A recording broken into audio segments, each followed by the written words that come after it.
तो हम विभिन्न ग्रहों की युतियों के बारे में बात कर रहे थे। इस वीडियो में बात करेंगे बृहस्पति और राहु की युति के बारे में। बृहस्पति और राहु की युति, जिसको हम गुरु चांडाल दोष के नाम से भी जानते हैं, ये युति हमेशा खराब नहीं होती है।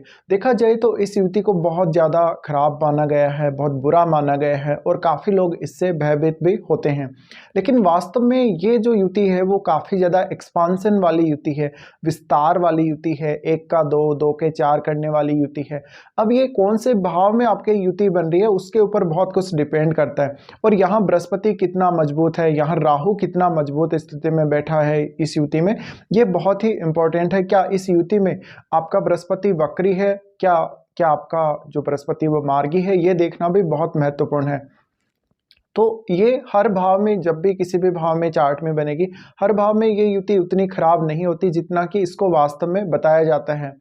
तो हो सकता है आपके भी चार्ट में बृहस्पति और राहु का युति या राहु और बृहस्पति की युति बन रही हो।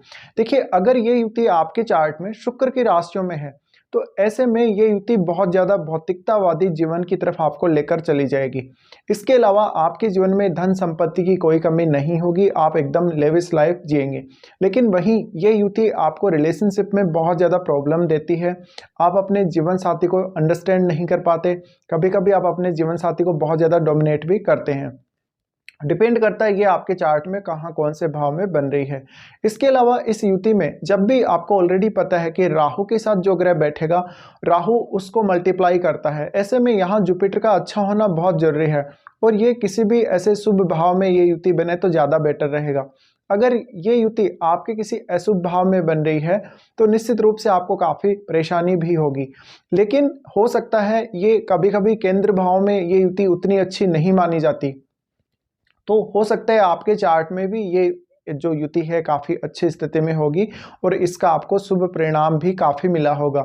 लेकिन यहाँ पर देखिए, बृहस्पति है वो बहुत ज़्यादा सकारात्मकता को दर्शाते हैं। वो एक अच्छा जीवन जिसमें आपको संतान का सुख है, भौतिक सुख भी है और आध्यात्मिक जीवन के साथ साथ आप अपना गृहस्थ का सुख भी प्राप्त करते हैं। लेकिन राहु का साथ जुड़ना, राहु का गुरु के साथ आना, ऐसे में आप अपनी जो विचारधारा है उसको सडनली बदल लेते हैं। आप किसी दूसरे धर्म को फॉलो करने लग जाते हैं, सडनली अपना धर्म बदल लेते हैं, अपने सांस्कृतिक विचार उनमें चेंज कर लेते हैं, या कोई ना कोई परंपरा ऐसी जो समाज में परंपरा पहले से चली आ रही है या जो रीति रिवाज चले आ रहे हैं, आप उनके अगेंस्ट जाकर खड़े हो जाते हैं। इसके अलावा आप किसी दूसरे धर्म की या इवन अपने धर्म की भी आलोचना कर सकते हैं। तो यहाँ पे जो राहु है वो थोड़ा सा जुपिटर के साथ जब भी होगा तो जुपिटर के गुणों में वो काफ़ी ज़्यादा नकारात्मकता भर देता है। ऐसे में आप अपने ज्ञान का बेहतर उपयोग नहीं कर पाते, आप राहु की प्रवृत्तियों के द्वारा शासित होने लग जाते हैं। और जब आप राहु की प्रवृत्ति से शासित होने लग जाते हैं, ऐसे में राहु आपके माइंड पर पूर्णतया कब्जा कर लेता है और उसके बाद गुरु से संबंधित जो चीज़ें हैं उनमें आप काफ़ी नियमों को तोड़ते हैं, आप अपने ज्ञान को सही इस्तेमाल नहीं करते, उसका दुरुपयोग करते हैं, आप रिश्तों की अहमियत नहीं समझते, रिश्तों में आप कदर नहीं करते। तो इससे काफ़ी ज़्यादा इश्यूज आते हैं बाद में लाइफ में। लेकिन देखा जाए तो आजकल के भौतिक युग में अगर आपके ये युति आपके 2nd हाउस, आपके 11th हाउस या आपके लगन में भी बन रही हो और अगर शुक्र की राशियों में बन रही हो तो ये युति काफ़ी अच्छी मानी जाएगी आपके लिए। लेकिन वहीं आपके जो रिश्ते हैं, आपकी जो जिम्मेदारियां हैं, उनको पूरा नहीं करेंगे आप और उनसे आप दूर भागने लगेंगे।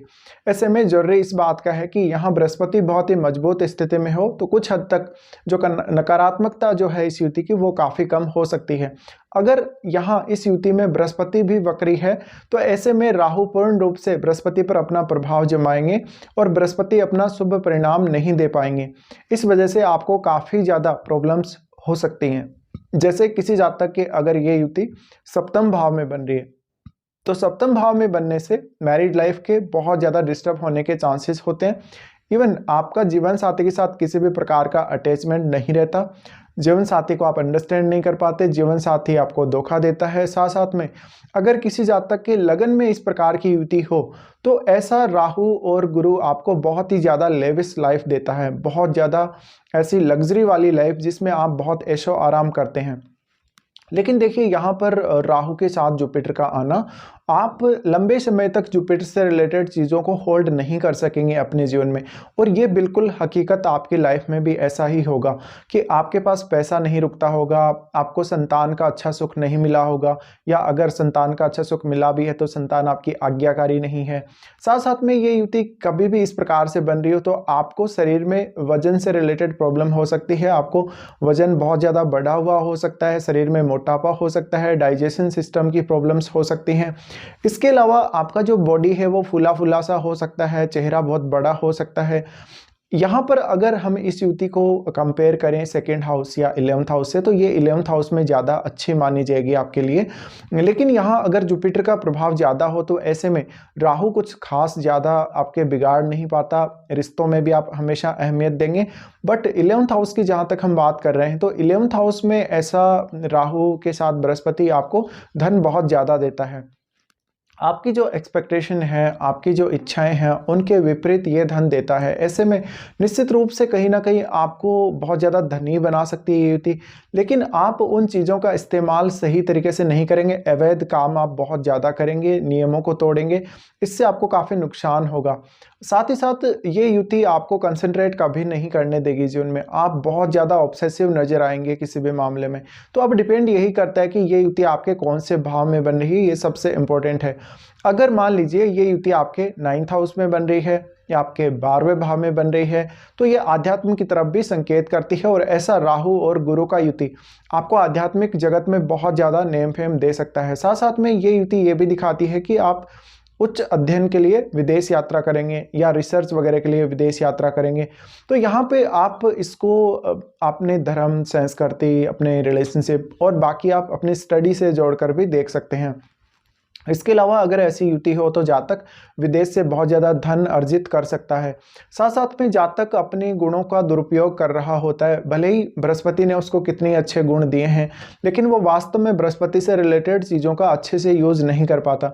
इसी प्रकार से अगर किसी स्त्री के चार्ट में ये युति बन रही हो तो उसको भी काफ़ी ज़्यादा इश्यूज आते हैं मैरिड लाइफ में। इसके अलावा अगर यहाँ बृहस्पति अगर राहु के साथ वक्री हो तो ऐसे में स्त्रियों को मैरिड लाइफ में बहुत ज़्यादा इश्यूज देखने को मिलते हैं। अगर इनका संबंध दोनों का आपके सप्तम भाव से हो तो ऐसे में और ज़्यादा दिक्कतें आपको मैरिड लाइफ में आ सकती हैं। तो यहाँ पे देखिए बृहस्पति एक अत्यंत शुभ ग्रह है और अगर बृहस्पति प्रबल हो जाता है तो इस केस में आप बहुत अच्छा लाभ भी इस युति का ले सकते हैं। राहु का जो शुभ प्रभाव है कुछ हद तक वो भी आपको देखने को मिलेगा। अदरवाइज अगर बृहस्पति ज़्यादा स्ट्रॉन्ग नहीं है, बृहस्पति वक्री है, तो ये युति आपको जीवन में काफ़ी परेशान करके रखेगी। आपके पास पैसा नहीं बचेगा, आप पैसे को बिना कोई योजना के, बिना कोई ऐसी प्लानिंग के खर्च कर देंगे जिससे आपको काफ़ी नुकसान भोगना पड़ सकता है। तो इस युति के बहुत सारे अच्छे परिणाम भी हैं तो इस युति के बहुत सारे खराब परिणाम भी हैं। डिपेंड करता है वो आपके चार्ट में ये युति कहाँ बन रही है। साथ साथ में आप उन भावों को जरूर देख लें जहां इन दोनों ग्रहों की दृष्टियां पड़ रही हैं आपके चार्ट में। और बृहस्पति आपके चार्ट में जिन जिन भावों के स्वामी हैं उन भावों को जरूर देख लें। इस प्रकार से कुछ इस युति के रिजल्ट रह सकते हैं जब भी आपके बृहस्पति और राहु की युति चार्ट में बन रही हो।